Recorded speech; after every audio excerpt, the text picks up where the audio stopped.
میں اپنی ملازمہ کی بے حد قدر کرتی تھی، کیونکہ میرے جانے کے بعد وہ میرے بچوں کا بہت اچھے سے خیال رکھتی تھی۔ کبھی اس نے پیسوں کی وجہ سے میرے بچوں کے دھیان میں کمی نہ کی تھی۔ میں وقتاً فوقتاً اسے چیک کرتی رہتی تھی، لیکن کبھی اس نے مجھے دھوکہ نہ دیا۔ کچھ دنوں سے اس کی حرکتوں میں بدلاؤ آ گیا تھا۔ وہ جوان تھی اور خوبصورت تھی، لیکن اس کی آنکھوں میں ایک عجیب سا ڈر لگا رہتا۔ وہ جب گھر آتی تو یوں لگتا کہ جیسے کئی کلومیٹر دور سے بھاگ کر آئی ہے۔ اس سے جب بھی کچھ بات پوچھنے کی کوشش کرتی تو وہ ہمیشہ اس بات کو نظر انداز کر دیتی تھی۔ مجھے اس سے زیادہ اپنے بچوں کا دھیان بھی تھا، جن کو میں سارا دن اس کے پاس چھوڑ کر خود کام پر نکل جاتی تھی۔ میرا پیشہ بھی ایسا تھا کہ میں روز چھٹی نہیں کر سکتی تھی۔ لوگوں کا علاج کرنا، ان کے کام آنا میرا پیشہ تھا۔ ایک روز وہ مجھے فون پر کہنے لگی، باجی آپ جلدی گھر آ جائیں ورنہ بہت بڑا نقصان ہو جائے گا۔ اس کی آواز سن کر میں فکر مندی سے گھر پہنچی تو عجیب و غریب قسم کی آوازیں آ رہی تھی۔ مجھے خوف سا محسوس ہونے لگا۔ میرے بچے بھی ڈرے سہمے ایک کونے پر بیٹھے تھے۔ گھر میں شیشے بکھرے پڑے تھے۔ مجھے سمجھ نہ آئی کہ وہ عورت آخر کو کہاں گئی ہے۔ جب میں نے اندر جا کر دیکھا تو میرے پیروں تلے سے زمین کھسک گئی۔ میرا نام رامین ہے۔ میں پڑھے لکھے خاندان سے تعلق رکھتی تھی۔ میرے ابا اسکول میں ٹیچر تھے۔ انہوں نے کمیٹیاں ڈال کر مجھے پڑھایا تھا۔ پورے خاندان میں لڑکیوں میٹرک سے آگے نہیں پڑھی تھی، لیکن میرے ابا نے ان لوگوں کے خلاف جا کر مجھے پڑھانے کا فیصلہ کیا تھا، جس پر ان کے بھائیوں نے کہا کہ اب ہمارے گھر کی لڑکیاں باہر جا کر مردوں کے ساتھ کام کریں گی۔ ان کے ساتھ پڑھنا کیا ہی ہوتا ہے، یہ لڑکیاں یار بنا لیتی ہیں۔ ہمارے خاندان میں کچھ ایسی ویسی بات ہو گئی تو سارا خاندان بدنام ہوگا۔ ان کی بیٹیاں آگے پڑھنا چاہتی تھیں۔ نائلہ باجی نے اتنی منت کی تھی کہ ان کو پڑھایا جائے۔ ان کا میڈیکل میں داخلہ بھی ہو گیا تھا۔ ابا نے باجی کی بہت سفارش کی تھی۔ دادا نے ایک بار انکار کر دیا کہ یہ مردوں کے ساتھ جا کر نہیں پڑھے گی۔ ان کی ضد اور تایا کی انا نے ان کو ڈاکٹر بننے نہ دیا۔ آج بھی ان کے چہرے پر اداسی سی چھائی رہتی ہے۔ کبھی میں نے ان کو کھل کر مسکراتے ہوئے نہیں دیکھا۔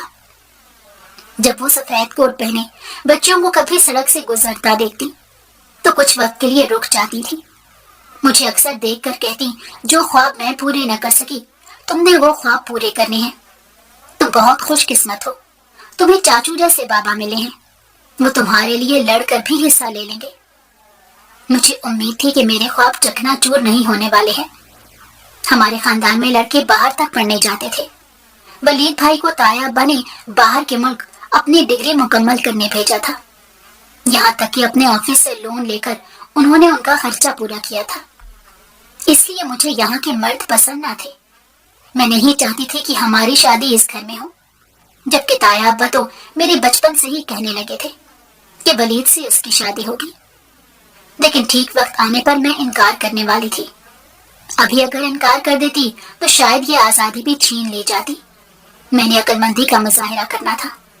اپنے لیے اور اپنے والدین کے لیے کوئی مشکلات نہیں کھڑی کرنی تھی۔ میرے تایا عمر میں بڑے تھے، اس لیے میرے ابا ان کا لحاظ کیا کرتے تھے۔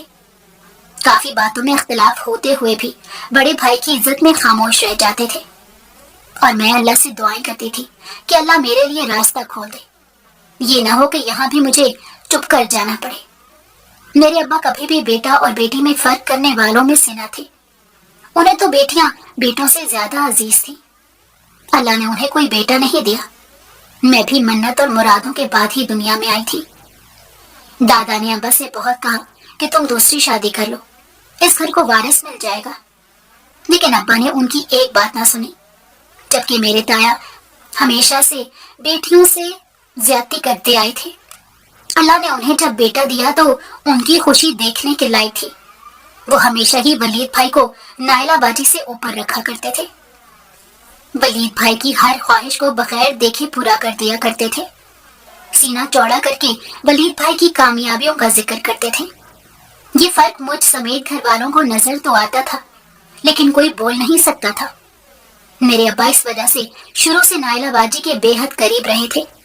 جو کمی تایا ابا کی طرف سے رہ جاتی تھی وہ میرے ابا پوری کرتے تھے۔ ہم سب کزنوں میں آپس میں بہت پیار تھا۔ ہمارے بڑے جس طرح مرضی آپس میں رہے، لیکن کبھی چھوٹوں میں لڑائیاں نہیں ہوئی تھی۔ میں نائلہ باجی کے بےحد قریب تھی، ان کے ہوتے مجھے کبھی بھی بڑی بہن کی کمی محسوس نہ ہوئی تھی۔ مجھے اپنی سبھی رشتوں سے پیار تھا، لیکن جہاں انا آ جائے وہاں محبت ہار جاتی ہے۔ ہمارے خون میں غصہ اور انا تو وراثت میں ہی ملی تھی۔ کوئی شخص اپنے فیصلے سے پیچھے ہٹ کر سر خم نہیں کرتا تھا، اور میری شروع سے خواہش تھی کہ میں بڑی ہو کر ڈاکٹر بنوں۔ ہمارے خاندان کی لڑکیوں کو تو 12ویں پاس کرتے ہی بیاہ دیا جاتا تھا۔ میری اماں نے مجھے ساری گھرداری سکھا رکھی تھی، کہنے لگیں کہ اگر تیرا رشتہ بھی 12ویں کے بعد ہو گیا تو سسرال میں جا کر روٹیاں تو پکانی ہی پڑیں گی۔ مجھے یہ زندگی پسند نہ تھی۔ میں کہتی تھی کہ جب ہمارے دین نے بیٹیوں کو ہر طرح کی آزادی دی تو آپ لوگ ایک بار بیٹی پر بھروسہ کر کے تو دیکھیں۔ نائلہ باجی کے لیے مجھے بہت دکھ ہوتا تھا۔ اللہ نے انہیں کتنی بڑی صلاحیت سے نوازا تھا اور انہیں موقع بھی ملا تھا، لیکن تایا ابا نے زندگی میں کبھی کوئی اچھا فیصلہ نہیں کیا۔ مجھے کبھی بھی تایا ابا سے ویسی محبت نہ ہو سکی تھی، اور نہ ہی انہوں نے کبھی مجھ سے لاڈ کرنے کی کوشش کی تھی۔ انہیں اپنے بیٹے کے سوا کوئی نظر نہیں آتا تھا۔ گھر میں لڑکیوں کا کھل کر ہنسنا، بال کھلے رکھنا انہیں بے حد برا لگتا تھا۔ ہمیشہ روک ٹوک کرنے میں نمبر 1 پر رہتے تھے۔ کبھی ان کے ہوتے گھر میں ساس کی کمی کو محسوس نہیں کیا گیا تھا۔ ان کی آتے ہی گھر میں ایک عجیب طرح کی خاموشی چھا جاتی تھی۔ لوگ ان کا ادب کرنے کی بجائے ان سے ڈرنا شروع ہو گئے تھے۔ میری تائی کی تو کبھی زندگی میں نہ چلی تھی۔ وہ ہمیشہ تایا بے کے فیصلوں پر سر خم کرتی آئی تھی۔ اپنی اولاد کے لیے کبھی انہوں نے آواز نہ اٹھائی تھی۔ کتنے لوگوں کی حسرت ہوتی ہے کہ وہ ڈاکٹر بن سکے، اور ان میں سے بہت کم لوگوں کو اللہ اس نیک کام کے لیے چنتا ہے، اور نائلہ باجی ان چند لوگوں میں ہی شامل تھی۔ مجھے نائلہ باجی کے لیے بہت برا لگتا تھا، اور میں کئی بار ان کے حق کے لیے آواز بھی اٹھا چکی تھی۔ ہم سب کزن مل کر ایک گھر میں رہتے تھے۔ میرے بڑے تایا کے 2 بچے تھے، جبکہ اس سے چھوٹے میرے ابا تھے۔ ہم دونوں میں بہت محبت تھی۔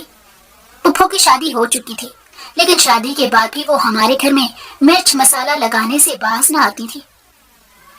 پہلے وہ ابا اور اماں کے درمیان آگ لگانے کا کام کرتی تھی۔ خود کے بچے تو پڑھے نہ تھے، اب انہیں ہمارے پڑھنے سے مسئلہ تھا۔ پھوپھا جی بھی لالچی طبیعت کے مالک تھے۔ وہ چاہتے تھے کہ ان کا بیٹا بھی ولید کی طرح باہر جائے۔ انہوں نے آ کر دادا سے کئی بار بات کی تھی کہ جیسے انہوں نے اپنے پوتے کو بھیجا ہے ویسے ہی نواسے کے لیے پیسے دیں۔ دادا انہیں کئی بار سمجھا چکے تھے کہ ان کے پاس نہیں ہے۔ اپنے پوتے پر 1 روپیہ نہیں لگایا ہے، اسے اس کے باپ نے ہی بھیجا ہے۔ انہیں لگتا تھا کہ ان کے بھائیوں اور ابا کے پاس قارون کا خزانہ ہے۔ وہ لوگ غریب ہونے کا ناٹک کرتے ہیں۔ انہیں نہ جانے اتنی غلط فہمیاں کیوں تھی۔ آخر کو انہوں نے اپنی اصلیت دکھا دی تھی اور گھر آ کر اعلان کیا تھا کہ وہ نائلہ باجی کا رشتہ توڑ دیں گے اگر انہوں نے ان کے بیٹے کو باہر نہ بھیجا۔ گھر میں ہر روز کوئی نیا موضوع لڑنے جھگڑنے کو ملا ہوتا تھا، اور اگر سب کو سکون آ جائے تو میرے تایا ابا کوئی ایسا موضوع نکال کر ناراض ہو جاتے تھے کہ سب انہیں منانے میں لگ جاتے تھے۔ حالانکہ ان کی حیثیت اور کمائی میرے ابا کے برابر کی تھی، لیکن ہمیشہ انہوں نے خود کا روب جڑا رکھا اور نہ جانے خود کو کہاں کا منسٹر سمجھ کر بیٹھے۔ ان سمیت گھر میں سب کو معلوم تھا کہ وہ مجھے بالکل بھی اچھے نہیں لگتے۔ ان کی ہر بات میں طنز کرنے کی عادت سے میں بے حد تنگ تھی۔ مجھے لگتا تھا کہ میرے ابا تو ان دونوں کے بھائی نہیں ہیں۔ پھپھو اور تایا کی عادتیں اس قدر ملتی تھی کہ دونوں بہن بھائی ہر وقت لڑائی کو تیار رہتے تھے۔ پھپھو کے بچے ان سے الگ تھے۔ وہ اس قدر زہریلی طبیعت کے مالک نہ تھے۔ ان کی بیٹیوں سے بھی ہماری خوب گپ شپ ہو جایا کرتی تھی، اور بڑے بھائی تو سب سے اچھے تھے، لیکن ان کے والدین کبھی ان کی کوئی بات سنتے ہی نہیں تھے۔ میری پھپھی کو لگتا تھا کہ ان کا بیٹا ان کی ہونے والی بہو کے اشاروں پر چل رہا ہے، تبھی تو ہر بات پر انکار کر دیا ہے۔ نائلہ باجی تو تایا ابا کے ڈر سے کبھی بھی بھائی کی باتوں کا جواب نہ دیتی تھی، بلکہ وہ تو انہیں منع کیا کرتی تھی کہ مجھ سے یوں ملنے گھر مت آیا کرو۔ اگر تایا ابا کو معلوم پڑ گیا کیونکہ غیر موجودگی میں وہ گھر آیا ہے تو یہ اچھا نہیں سمجھا جائے گا۔ ہمارے خاندان میں ایک رواج تھا کہ منگنی کے بعد لڑکے کا اپنے سسرال آنا ٹھیک نہیں سمجھا جاتا تھا۔ لیکن پپھو نہ جانے کیوں انہیں بدنام کرنے پر تلی ہوئی تھی۔ ہر انسان میں اپنی عقل و شعور ہوتی ہے، وہ اپنے فیصلے خود کرنے کا عادی ہوتا ہے۔ نہ جانے میری پپھو کو اپنی اولاد اتنی معصوم کیوں لگتی تھی اور دوسروں کی اولاد ناگن لگتی تھی۔ اگر زندگی میں مجھے 2 لوگوں کا قتل کرنے کا موقع ملتا تو میں پپھو اور تایا کا قتل ہی کرتی، کیونکہ ان دونوں نے لوگوں کی زندگیوں کو حرام کیا ہوا تھا۔ انہیں اپنی بیٹی کی مسکراہٹ نظر نہ آتی تھی، کیسے وہ خوشی خوشی میڈیکل میں جانے کی تیاریوں میں لگی ہوئی تھی، لیکن میرے تایا نے اپنے فیصلوں میں ان کی زندگی کو خراب کر دیا۔ پپھو کے بیٹے اپنے ماں اور باپ سے الگ تھے، وہ لالچی طبیعت کے نہ تھے۔ ان کا شروع سے دھیان پڑھائی کے بجائے کام کاج کرنا چاہتے تھے۔ وہ باہر جا کر پڑھنا نہیں چاہتے تھے، جس کا اظہار وہ اپنے ماں باپ سے کر چکے تھے۔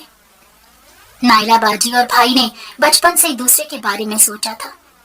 انہیں تو یہی پتا تھا کہ ہم دونوں کی آپس میں شادی ہوگی، لیکن اب پپھو نے نیا ڈرامہ لگا کر سب کو گھر میں پریشان کر دیا۔ سب لوگ سوچ میں پڑ گئے تھے۔ تائی نے تو گھر کے بڑوں کو کہا تھا جیسے بھی کرے ان کو پیسہ دیں تاکہ ان کے گھر کا نظام چل سکے۔ ان کی بیٹی کا گھر ٹوٹ گیا تو ان کی بیٹی کا دل بھی ٹوٹ جائے گا۔ پپھو کہنے لگی رشتہ ٹوٹے گا، ساتھ اس گھر کا بٹوارا بھی ہوگا، میرا حصہ مجھے دے دیا جائے۔ گھر والے ایک عورت کی وجہ سے پریشان تھے۔ کاش گھر کی بیٹیوں کو پڑھایا جاتا تو کوئی ان کو بھیڑ بکری سمجھ کر انہیں باندھ نہ دیا جاتا۔ لڑکیوں کے بھی اپنے کچھ جذبات ہوتے ہیں، ان کے بھی کوئی خواب ہوتے ہیں۔ مجھے ولید بھائی کی زندگی پر رشک آتا تھا کہ کیسے نصیب والے ہیں، اور ان کی بے حسی پر غصہ بھی آتا تھا کہ خود تو باہر جا کر اپنی زندگی سنوارنے کے بارے میں سوچنے لگے، لیکن کیا انہیں معلوم نہیں تھا کہ ان کی بہن بھی اپنے لیے کچھ خواب دیکھ کر رکھ رہی ہے۔ اگر وہ تایا سے بات کر کے اپنی ذمہ داری پر انہیں پڑھانے کی بات کرتے تو شاید تایا ان کی بات کو تسلیم کر لیتے، لیکن انہوں نے اپنی بہن کے لیے ایک جملہ تک نہ کہا۔ وہ شروع سے ہی اپنے آپ میں رہنے والے انسان ہیں، انہیں خود کے سوا کسی سے محبت نہیں ہے، انہیں صرف اپنی زندگی اور اپنے خواب ہی نظر آتے ہیں۔ تایا ان کے لیے ایک مہرہ ہے جو ان کی زندگی کے خوابوں کو پورا کرنے میں ان کی مدد کرتے ہیں۔ مجھے ولید بھائی جیسا انسان نہیں بننا تھا کہ جو صرف اپنے بارے میں سوچے۔ میرا میٹرک ختم ہوا اور کالج میں داخلہ لیا۔ یہ 2 سال تو خاموشی سے گزر جانے تھے، اصل دھماکہ تو اس کے بعد ہونا تھا۔ ادھر جیسے پپھو کی خواہش پوری نہ ہوئی تو انہوں نے رشتہ توڑنے کی بات کو حقیقت میں بدلنا شروع کر دیا تھا۔ انہوں نے کہہ دیا تھا کہ اسی ہفتے ان کی انگوٹھی واپس کر دی جائے، جبکہ بڑے بھائی تو نائلہ باجی سے ہی شادی کرنے پر بضد تھے۔ وہ کہنے لگے کہ اگر یہاں سے رشتہ توڑ دیا تو میں کبھی زندگی میں شادی نہیں کروں گا۔ ادھر زندگی میں پہلی بار میری تائی نے آواز اٹھانے کا فیصلہ کیا تھا۔ یہ بات ان کی بیٹی کی زندگی کی تھی، جس نے ساری عمر اپنے پپھو کے بیٹے کے ساتھ زندگی گزارنے کے خواب دیکھے۔ ان کے لیے تو زندگی وہیں آ کر ختم ہو جاتی ہے، اور شاید پھر اگر پپھو کی طرف سے انکار ہو جاتا تو تایا ابا ان کی ساری زندگی شادی نہ کرتے، وراثت میں حصہ لے جائے گی۔ اس ڈر سے ساری زندگی گھر بٹھا کر رکھ دیا، کہیں ان کے پیارے ولید کا حصہ کسی اور کی جھولی میں نہ چلا جائے۔ یہ لوگ کسی کا حق مار کر کیسے پرسکون نیند گزارتے تھے۔ ویسے تو انہیں ہر بات پر اسلام یاد آ جاتا ہے، گھر کی بیٹی کا کوئی بھی معاملہ ہو تو پردہ یاد آ جاتا ہے، لیکن وراثت میں حصہ دینے کی بات ہو تو ان کی روح تک نہیں کامتی۔ ہمارے خاندان میں روایت تھی کہ خاندان سے باہر شادی کرنا گناہ سمجھا جاتا ہے۔ انہیں لگتا ہے گھر کے سارے شریف لڑکے خاندان میں ہی موجود ہیں اور باہر تو سارے غنڈے ہیں۔ اور دوسری وجہ یہ بھی تھی کہ گھر کی جائیداد گھر میں رہے گی، گھر کی عورت کو حصہ نہیں دینا پڑے گا۔ اسی وجہ سے پہلے تایا ابا نے اپنی بیٹی کا رشتہ پپھو کی حرکتوں کے باوجود وہاں کر دیا، اور میری پپھو بھی انتہائی لالچی طبیعت کی مالک ہے۔ انہیں لگا کہ بیٹی دے رہی ہیں تو ضرور میں ان پر دباؤ ڈال سکوں گی اور ساری زندگی اپنے میکے میں اپنا روب جمائے رکھوں گی۔